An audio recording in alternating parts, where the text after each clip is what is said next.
നമ്മുടെ ഈ നേന്ത്രപ്പഴം വെച്ചിട്ടേ ഈവനിങ് ടൈമിൽ ചായക്കൊപ്പം കഴിക്കാൻ പറ്റിയ വളരെ സിമ്പിളായിട്ടുള്ളതും പെട്ടെന്ന് ഉണ്ടാക്കാൻ പറ്റുന്നതും എന്നാൽ എണ്ണയിലൊന്നും മുക്കിപ്പൊരിക്കാത്തതുമായിട്ടുള്ള ഒരു അടിപൊളി ഈവനിങ് സ്നാക്സ് ആയാലോ.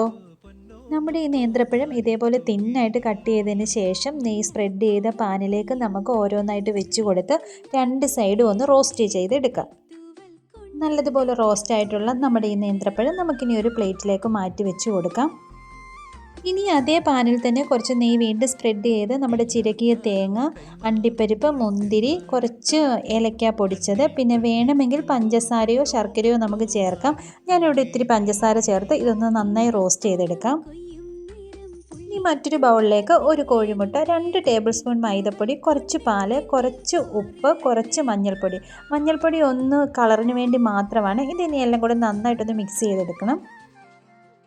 ഇനി ഈ ചൂടായ പാനിലേക്ക് നമ്മുടെ ഈ മിക്സ് ഒന്ന് ഒഴിച്ചു കൊടുത്തതിന് ശേഷം നമ്മുടെ റോസ്റ്റ് ചെയ്ത് വെച്ചിട്ടുള്ള നേന്ത്രപ്പഴം ഇതേപോലെ വെച്ച് കൊടുക്കാം. ഇനി അതിന് മുകളിലായിട്ട് നമ്മുടെ ആ തേങ്ങയുടെ മിക്സും കൂടെ വെച്ച് കൊടുത്ത് ഇത് ജസ്റ്റ് ഒന്ന് വേവിച്ചെടുത്തിട്ട് ഇതൊന്ന് റോൾ ചെയ്തെടുത്താൽ മാത്രം മതി. ഇനി ഇതൊരു പ്ലേറ്റിലേക്ക് മാറ്റി നമുക്ക് ഇഷ്ടമുള്ള രീതിയിൽ കട്ട് ചെയ്തെടുക്കാം. കുഞ്ഞുങ്ങൾക്കും വലിയവർക്കും ഒക്കെ ഇഷ്ടമാകുന്ന ഒരു നല്ലൊരു സ്നാക്സാണ്.